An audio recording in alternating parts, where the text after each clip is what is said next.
This is a review of the Nike Air Flyknit Max, a totally new shoe for 2014. These just came out. Very excited about this. I almost was going to wait on picking these up, but I'm glad I didn't.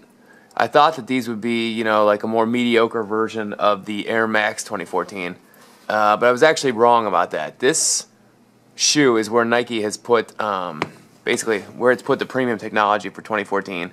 And I really think the reason they did that is because they could not put it in the Air Max 2014 without jacking the prices up.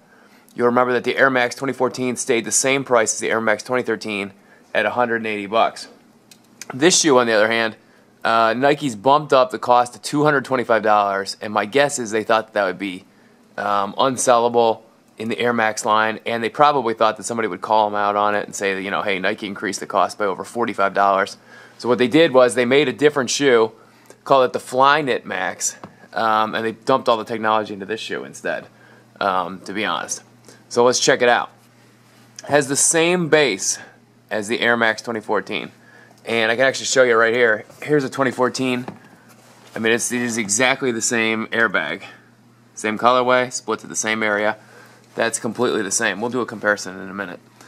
The interesting part is this fly wire that runs all the way up and down the shoe, and you see there's fly wire 1, 2, 3, 4, 5, and that's been taken off the Air Max 2014. And then in addition to that, the whole shoe is made of kind of like a taut, well, fly wire type. I mean, that's the whole point of it. Flyknit style shoe, mostly combined off the Flyknit trainer, which gives the thing like almost a sock-like feel to it. When you look in the inside, you can see it's a single piece. It's just kind of knitted together there. I like the handle off the back of the shoe. Let's take a look at that. No labeling or branding other than the Nike swoosh on both sides. And then up top, Flyknit Max logo. Other than that, that's it for branding. And interestingly, if you look, these have the Fitsole too, and when we saw the Air Max 2014, they switched that over to what they called a neutral ride insole.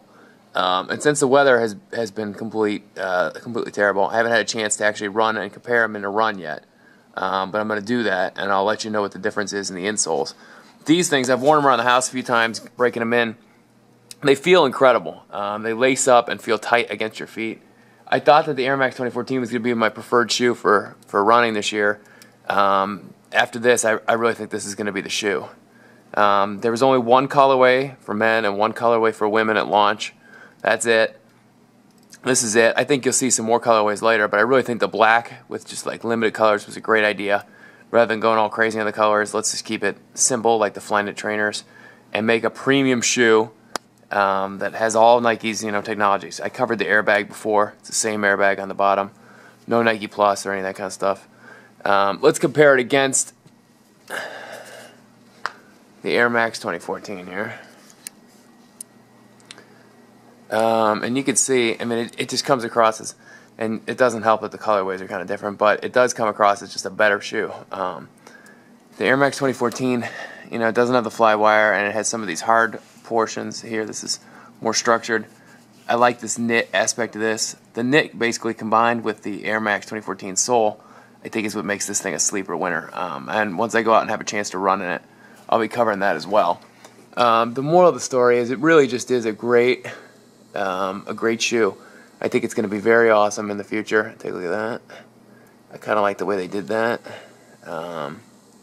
I think you'll see a few colorways of this, but Nike really is testing to see what the market will take as far as a running shoe. Will people pay $225 for a shoe that you run in?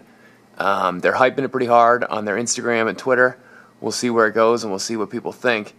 Let me know what you think in the comments. Would you actually buy this? It's a lot of money. I mean, it beats out the cost of many other shoes other than, like, say, a LeBron. This is one of the most expensive shoes in the Nike line. Tell me if you would go for this, if you think the strategy pays off. Would you just buy the cheaper Flyknits with the lunar sole, or would you spend the extra money to get the Air Max bottom? Let me know what you think in the comments. Be sure to like, subscribe, comment, and reshare, and thanks for watching.